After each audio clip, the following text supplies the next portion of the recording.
নমস্কাৰ সকলোকে। এইটো ভিডিঅ'ত আজি আমি আলোচনা কৰিম ক্লাছ 9ৰ ইংলিছ। ক্লাছ 9ৰ ইংলিছ তোমালোকৰ কিতাপ আছে দুখন। এখন হৈছে মোমেণ্টছ আৰু আনখন হৈছে কি বিহাইভ। এই মোমেণ্টছত থকা বা মোমেণ্টছৰ অন্তৰ্গত চেপ্টাৰ 2 দ্য এডভেঞ্চাৰেছ অফ টটো, এই চেপ্টাৰটোৰ পৰা প্ৰশ্ন তোমালোকৰ এনুৱেলি পৰীক্ষাত আহিব। যিহেতু তোমালোকৰ এনুৱেলি পৰীক্ষাৰ আৰু বেছি দিন নাই, পৰীক্ষা আহি আছে, সেইকাৰণে তোমালোকে এতিয়া এইটো পঢ়া খুবেই ইম্পৰ্টেণ্ট হ'ব।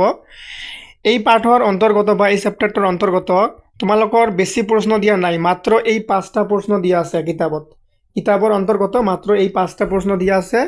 আৰু ইয়াৰে পৰা যিকোনো এটা প্ৰশ্ন তোমালোকৰ পৰীক্ষাত অহা দেখা যায়। এনুৱেলি পৰীক্ষাত এই 5টাৰ ভিতৰত এটা অহাৰ সম্ভাৱনা থাকে, ঠিক আছে। চ' এই প্ৰশ্নৰ উত্তৰবোৰ অলপ ডাঙৰ হয়, কিন্তু মই তোমালোকক একেবাৰে চুটিকৈ সুন্দৰকৈ বুজাই দিম। আৰু উত্তৰবোৰ একেবাৰে চুটিকৈ লিখি দিয়া হৈছে, তোমালোকে আৰু বেলেগ কত এনেকুৱা এনচাৰ নাপাবা। মাত্ৰ এইখিনি এনচাৰ দেখা পাইছা তোমালোকে, এইখিনি লিখিলে 3 নম্বৰ থাকিলেও পাই যাবা, 5 নম্বৰ থাকিলেও এইখিনিতে হৈ যাব। চ' যেহেতু মাত্ৰ 5টা প্ৰশ্ন দিয়া আছে কিতাপত, অকল 5টা প্ৰশ্ন পঢ়িলে কিন্তু তোমালোকৰ চেপ্টাৰটো নহ'ব, কিছুমান এক্সট্ৰা কুৱেশ্যন এনচাৰ পঢ়িব লাগিব। সেইকাৰণে আমি 5টা প্ৰশ্ন আলোচনা কৰাৰ পিছত তোমালোকক MCQ বা শ্বৰ্ট কুৱেশ্যন হিচাপত আমি প্ৰায় 25টামান ইম্পৰ্টেণ্ট কুৱেশ্যন আলোচনা কৰিছোঁ। আৰু এই কুৱেশ্যনবোৰ তোমালোকৰ কিতাপৰ পাঠটো পঢ়ি পাঠৰ পৰা উলিয়াই সজোৱা হৈছে প্ৰশ্নৰ উত্তৰবোৰ। ইয়াত তোমালোকে চাব পাৰিছা যে হু ৱাজ টটো কোন আছিল, এনেকুৱা ধৰণৰ বস্তুবিলাক তোমালোকে জানিব লাগিব। এইটো MCQ আকাৰত আহিলেও হ'ব বা শ্বৰ্ট কুৱেশ্যন আকাৰত দিলেও তোমালোকে লিখিব পাৰিবা। এনেকৈ মষ্ট ইম্পৰ্টেণ্ট বস্তুখিনি আমি শেষত আলোচনা কৰিম। সেইকাৰণে ষ্টুডেণ্টছ, যেতিয়া আমি ক্লাছটো আৰম্ভ কৰিম তোমালোকে ভিডিঅ'টো স্কিপ নকৰাকৈ শেষলৈকে চাই থাকিবা, তেতিয়াহ'লে তোমালোকে গোটেইখিনি MCQ শ্বৰ্ট কুৱেশ্যনছ গোটেইখিনি আৰামছে বুজিব পাৰিবা। এতিয়া তোমালোকৰ কিতাপত থিংক এবাউট ইট, এই থিংক এবাউট ইটৰ প্ৰথমটো প্ৰশ্ন হৈছে হাউ ডাজ টটো কাম টু গ্ৰাণ্ডফাদাৰ্ছ প্ৰাইভেট জু। ইয়াত তোমালোকে কিছুমান অৰ্থ বুজি ল'ব লাগিব। যেনেকৈ ইয়াত আছে জু মানে কি, চিৰিয়াখানা, সকলোৱে গম পোৱা তোমালোকে যিহেতু ক্লাছ 9ত পঢ়া। গ্ৰাণ্ডফাদাৰ মানে তোমালোকে গম পোৱা, ঠিক আছে। তাৰপিছত তোমালোকে এই কি কৈছে, হাউ ডাজ টটো কাম টু গ্ৰাণ্ডফাদাৰ্ছ প্ৰাইভেট জু। ইয়াত কি কৈছে তোমালোকৰ, ইয়াৰ অৰ্থ হৈছে যে হাউ ডাজ টটো কাম টু গ্ৰাণ্ডফাদাৰ্ছ প্ৰাইভেট জু। ইয়াত গ্ৰাণ্ডফাদাৰ মানে হৈছে ককা দেউতা, অৰ্থাৎ দেউতাকৰ দেউতা। যে এই ককা দেউতাৰ যি চিৰিয়াখানা আছিল তাত এই টটো কেনেকৈ আহিল, টটো কোন, ইয়াত আমি গম পাম। তলৰ এনচাৰবোৰ পঢ়িলে আমি গম পাম টটো কোন, যিহেতু পাঠটোৰ নাম হৈছে এডভেঞ্চাৰাছ অফ টটো। পাঠটোৰ নাম কি, দ্য এডভেঞ্চাৰাছ অফ টটো। চ' তোমালোকে পাঠটো পঢ়িলে শেষত গম পাবা টটো কোন হয়। এতিয়া তোমালোকৰ প্ৰথমটো প্ৰশ্নৰ এনচাৰ হ'ল grandfather bought Toto from a tonga driver for 5 rupees. The Tonga driver kept the monkey tied to feeding trough. It looked so out of place there that grandfather decided he would add it to his private zoo. ঠিক আছে, টটো কোন এই এনচাৰটো তোমালোকে নিশ্চয় গম পাইছা। এই টটো হ'ল এটা এই টংগা ড্ৰাইভাৰৰ পৰা এই ককা দেউতাই 5 টকাৰে কিনি লৈছিলে। এটা কি, বান্দৰ। The tonga driver kept the monkey tied to a feeding trough. এই টটো যে আছে, টটোটো হ'ল এটা মাংকিৰ নাম বা বান্দৰৰ নাম। আৰু এই বান্দৰটোক এই টংগা ড্ৰাইভাৰৰ পৰা আমাৰ ককা দেউতাই 5 টকাৰে কিনি লৈছিলে, ঠিক আছে। আৰু এইটো হৈছে 1 নম্বৰ প্ৰশ্নৰ উত্তৰ। তোমালোকে এইখিনি ভালকৈ পঢ়িবা, বহুত চুটিকৈ এনচাৰখিনি লিখি দিয়া হৈছে তোমালোকক, ঠিক আছে। এতিয়া তোমালোকৰ নেক্সট প্ৰশ্ন আছে, question number 2। Toto was a pretty monkey, in what sense is Toto pretty. Pretty মানে হৈছে সুন্দৰ বা মৰম লগা। ইয়াত কৈছে টটো ৱাজ প্ৰিটি মাংকি, মানে এই বান্দৰটোক যে প্ৰিটি বুলি কৈছে, কোনটো ক্ষেত্ৰত এই বান্দৰটোক প্ৰিটি বুলি কৈছে এইখিনি লিখিব লাগে। উত্তৰ হ'ব grandfather finds Toto bodily pretty, Toto has bright sparkling eyes. কি কৈছিল, বান্দৰৰ শৰীৰটো সুন্দৰ আছিলে আৰু বান্দৰৰ কি আছিলে, চকুবোৰ উজ্জ্বল আছিলে। There is mischief beneath his deep set eyes, he শ্ব'জ হিজ পিয়াৰলি হোৱাইট টিথ। সুন্দৰ বগা দাঁত আছিলে, ইন এ স্মাইল। আৰু যেতিয়া হাঁহিছিলে এই সুন্দৰ বগা দাঁতবোৰ দেখা গৈছিলে। The Anglo Indian ladies are afraid of his smile, he has quick fingers, his tail serves as a third hand. এইখিনিতে এই 2 নম্বৰৰ প্ৰশ্নৰ উত্তৰখিনি হৈ গ'ল। একেবাৰে চুটিকৈ লিখি দিয়া হৈছে। তোমালোকে এইটো পাৰ্টৰ এনচাৰ আৰু কত এনেকৈ নাপাবা, ইমান সৰুকৈ আৰু ভালকৈ লিখি দিয়া হৈছে উত্তৰবোৰ। তোমালোকে বিন্দাছ বস্তুবোৰ পঢ়ি ল'বা, ঠিক আছে। এতিয়া তোমালোকৰ নেক্সট দিয়া আছে 3 নম্বৰত দিয়া আছে, why does grandfather take Toto to Saharanpur and how. কি কৈছে, ককা দেউতাই টটক এই চাহাৰানপুৰত কেনেকৈ লৈ গৈছিল। Why does the ticket collector insist on calling Toto a dog. কি কৈছে, এই টিকেট কালেক্টৰজনে এই টটক টটো বুলি নামাতি কিয় ডগ মাতিছিলে, ডগ বুলি মাতিছিলে, এতিয়া আমি ক'ব লাগে। এনচাৰ হ'ব, grandfather thought that if Toto was left alone in his private zoo with other companions he would not allow them to sleep well at night. কি কৈছে, টটক যদি তাৰ চিৰিয়াখানাত এৰি দিয়া হয়, বাকী জীৱ জন্তুবোৰক টটোৱে কি শুবলৈ নিদিব। চ' হি টুক টটো হিম টু চাহাৰানপুৰ। সেইকাৰণে তেওঁ টটক চাহাৰানপুৰত লগত লৈ গৈছিল। Toto was taken in a big black canvas kit bag with some straw at the bottom. He closed the bag and had no' escape for Toto. ইয়াত যে তোমালোকক প্ৰশ্নটোত সুধিছে যে টটক ককা দেউতাই কেনেকৈ লৈ গৈছিলে এটা কলা বেগত বন্ধ কৰি লৈ গৈছিলে আৰু এই বেগৰ পৰা মানে পলাই যোৱাৰ কোনো ৰাস্তা নাছিলে। তাৰপিছত তোমালোকৰ 4 নম্বৰ প্ৰশ্ন, how does Toto take a bath. Bath মানে হৈছে গা ধোৱা বুজায় ইয়াত, যে টটোৱে কেনেকৈ গা ধুইছিলে। Where has he learnt to do this. আৰু এনেকৈ গা ধোৱা টটোৱে ক'ত শিকিছিলে। How does Toto almost boil himself alive. আৰু তেওঁ কেনেকৈ নিজকে সিজুৱাইছিলে।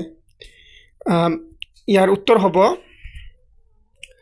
টটো takes a bath in a bowl of warm water. কি কৈছিলে, এটা বলত কি কৰিছিলে, বল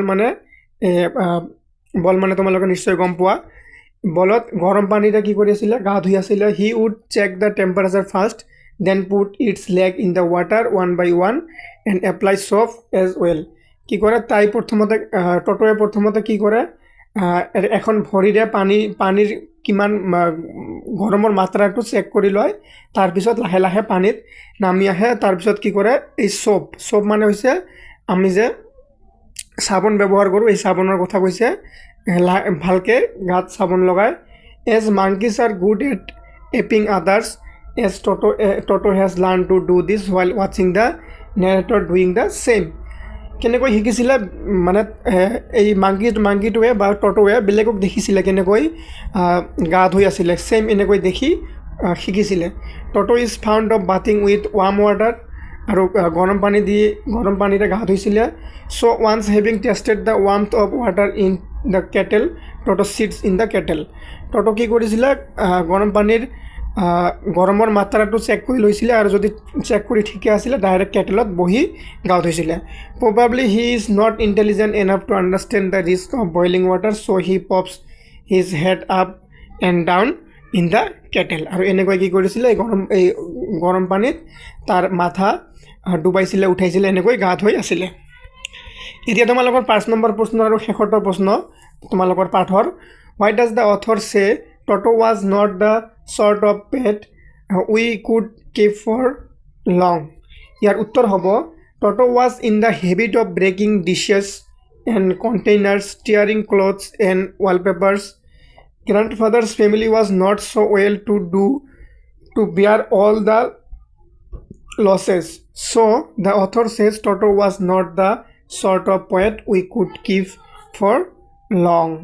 ঠিক আছে, একেবাৰে সুন্দৰকৈ চুক্তিকৈ লিখি দিয়া হৈছে মাত্ৰ এইখিনি এনচাৰ। তোমালোকে য'তে নপঢ়া কিয় এই 5 নম্বৰ প্ৰশ্নটোৰ উত্তৰ কিন্তু ডাঙৰ, কিন্তু মই একেবাৰে চুটিকৈ লিখি দিছোঁ। তোমালোকক অকল প্ৰশ্নৰ উত্তৰ লিখি দিলেই নহ'ব, যাতে তোমালোকে সুন্দৰকৈ লিখিব পাৰা প্ৰশ্নৰ উত্তৰখিনি, সেইটোৱে মানে ডাঙৰ কথা। চ' তোমালোকে যদি ক্লাছটো বুজি পাই আছা তোমালোকে কমেণ্ট কৰি নিশ্চয় জনাবা।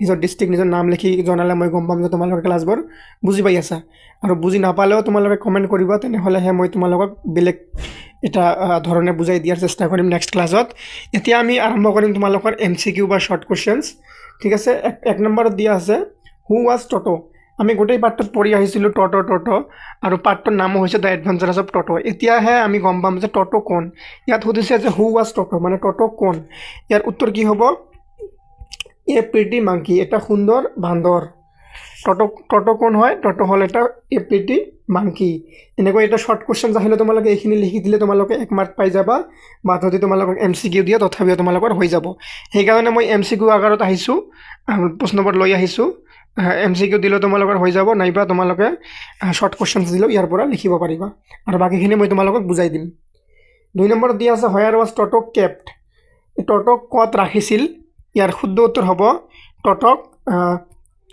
ইয়াৰ শুদ্ধ উত্তৰ হৈছে টটোক ইন এ কাপ বোৰ্ড মনত ৰাখিবা নেক্সট প্ৰশ্ন দিয়া আছে 3 নম্বৰত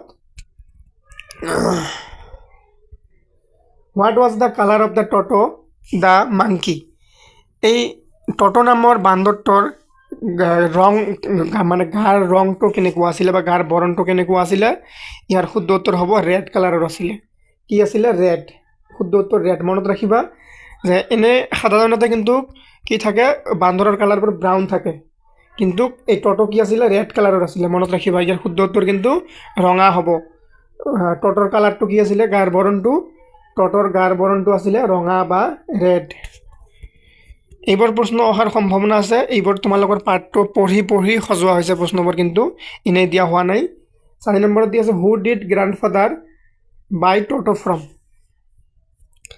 এই ককা দেউতা কাৰ পৰা এই টটোক কিনি লৈছিলে বা পইচাৰে কিনি লৈছিলে এইটো হ'ব কি এই টংগা ড্ৰাইভাৰ কাৰ পৰা কিনি লৈছিলে এই টংগা ড্ৰাইভাৰৰ পৰা কিনি লৈছিলে এই টটো যে আছে টটো এই বান্দৰটো যে আছে এই বান্দৰটোক এই টংগা ড্ৰাইভাৰৰ পৰা আমাৰ ককা দেউতা কিনি লৈছিলে কিমান টকাত 5 টকাত কিনি লৈছিলে 5 নম্বৰ প্ৰশ্ন where was he put away তাক ক'ত ৰাখিছিল ক্লোজেষ্ট অপেনিং ইনটু বেডৰুম ৱাল এনসাৰটো কৈ তোমালোকে সুন্দৰকৈ চাই ল'বা নাইবা লিখি ল'বা 6 নম্বৰ দি আছে what did Toto do to the ৱালপেপাৰত কি কৰিছিলে টটোৱে হি ট'ৰ ইট বেয়া কৰি দিছিলে তাৰপিছত 7 নম্বৰত দি আছে 7 নম্বৰত কি দিয়া আছে তোমালোকৰ ফৰ হাউ মাছ ৱাজ টটো বট টটোক কিমান পইচাৰে কিনিছিলে তোমালোকে সকলোৱে গম পোৱা 5 rupees 5 টকাৰে টটোক কিনিছিলে ইয়াত চোৱা তোমালোকে শুদ্ধ উত্তৰ 5 rupees অৰ্থাৎ 5 টকা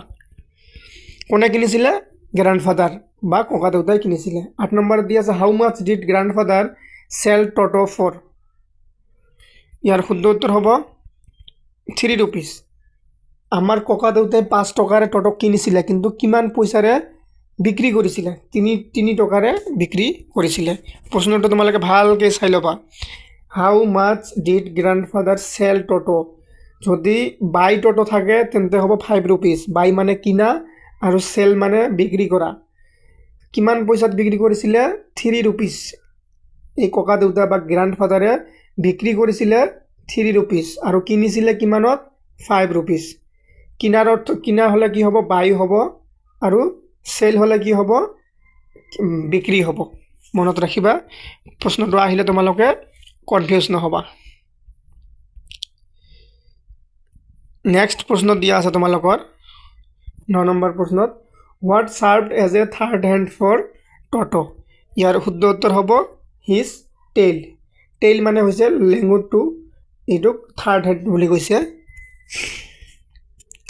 নেক্সট প্ৰশ্ন আছে what could Toto do with his tail তাৰ লেঙুৰটোৰ লগত বান্দৰটোৱে কি কৰিছিলে hang from a branch next প্ৰশ্নত দিয়া আছে where did writer's grandfather live এই ৰাইডাৰৰ গ্ৰাণ্ডফাদাৰ বা ককা দেউতা ক'ত বাস কৰিছিলে ইন দেহৰাদুনত বাস কৰিছিলে কোন কবিৰ ককা দেউতা 12 নম্বৰত দিয়া আছে what kind of water did Toto like to take a bath in এই বান্দৰটোৱে কেনেকুৱা পানীত গা ধুবলৈ পচন্দ কৰিছিল মনত ৰাখিবা গৰম পানী অৰ্থাৎ ৱাৰ্ম ৱাটাৰ মানে কি গৰম পানী নেক্সট প্ৰশ্ন দিয়া আছে the teeth of Toto in the story the adventures of Toto were the teeth of Toto in the story the adventures of the were এইটো কি হ'ব এইটো হ'ব পিটি হোৱাইট পিয়াৰলি হোৱাইট মানে একেবাৰে চকচকীয়া বগা মানে বান্দৰৰ দাঁতবোৰ কেনেকুৱা আছিলে চকচকীয়া বগা বৰণৰ আছিলে নেক্সট প্ৰশ্ন on which trip grandfather was going ককা দেউতাই ক'ত ট্ৰিপত গৈ আছিলে a trip from Dehradun to Saharanpur next প্ৰশ্ন what was the purpose of the trip এই ট্ৰিপটোৰ উদ্দেশ্য কি আছিলে উদ্দেশ্য আছিলে to collect grandfather's pension next প্ৰশ্ন দিয়া আছে what did Toto do with the writer's school blazer এই টটোৱে এই কবিৰ স্কুলৰ ব্লাজাৰৰ লগত কি কৰিছিলে হি টোৰ ইট ইনটু শ্বাৰ্টছ নেক্সট প্ৰশ্ন দিয়া আছে হোৱাই ৱাজ টটো কেপ্ট ছিক্ৰেটলি ইয়াৰ উত্তৰ হ'ব বিকজ হি ৱাজ নটি তাৰপিছত নেক্সট প্ৰশ্ন আছে how did the ticket collector fix the fare for Toto ইয়াৰ শুদ্ধ উত্তৰ হ'ব by following his rule book next প্ৰশ্ন how did Toto check the warmth of the water কেনেকৈ টটোৱে পানী চেক কৰিছিলে যে গৰম নে ঠাণ্ডা by putting his hand in it প্ৰথমতে এটা হাত দি তাই চেক কৰি দেখিছিলে যে পানী গৰম নে ঠাণ্ডা তাৰপিছত আছে where would Toto dry himself after taking bath গা ধোৱাৰ পিছত টটোৱে ক'ত গা শুকাইছিলে ইয়াৰ শুদ্ধ উত্তৰ হ'ব নিয়াৰ দ্য কিচেন ফায়াৰ কিচেনৰ জুইৰ ওচৰত নিজৰ গা শুকাইছিলে গা ধোৱাৰ পিছত নেক্সট প্ৰশ্ন what kind of bag was provided for Toto prior to travelling with father কেনেকুৱা ধৰণৰ বেগ লৈছিলে গ্ৰেণ্ডফাদাৰৰ লগত ট্ৰেভেল কৰাৰ কাৰণে বা ক'ৰবাত যোৱাৰ কাৰণে a black canvas kit bag next প্ৰশ্ন what could grandmother do when grandfather brought home some new bird or animal ইয়াৰ শুদ্ধ উত্তৰ হ'ব শ্বি অলৱেজ ফিউজড নেক্সট প্ৰশ্ন according to the author what would Toto do all the time কবিৰ হিচাপত টটোৱে সকলো সময়তে কি কৰি আছিলে শুদ্ধ উত্তৰ হ'ব টিয়াৰ থিংছ ইনটু পিচ বস্তুবোৰ ভাঙি ভাঙি কি কৰিছিলে টুকুৰা টুকুৰা কৰিছিলে নেক্সট প্ৰশ্ন why did the ticket collector looks closely at the tortoise ইয়াৰ শুদ্ধ উত্তৰ হ'ব to check which category of animal it was students এইখিনিতে তোমালোকৰ যিমানখিনি শ্বৰ্ট কুৱেশ্যনছ বা MCQ হ'ব পাৰে পাৰ্টটো পঢ়ি গোটেইখিনি মই সজাই দিছোঁ চ' ইয়াতে তোমালোকৰ পাৰ্টটো গোটেইখিনি হৈ গ'ল আশা কৰিছোঁ তোমালোকে ক্লাছটো বুজি পাইছা চ' তোমালোকে ক্লাছটো লাইক কমেণ্ট কৰি শ্বেয়াৰ কৰি দিবা আৰু ছাবস্ক্ৰাইব কৰিবা ধন্যবাদ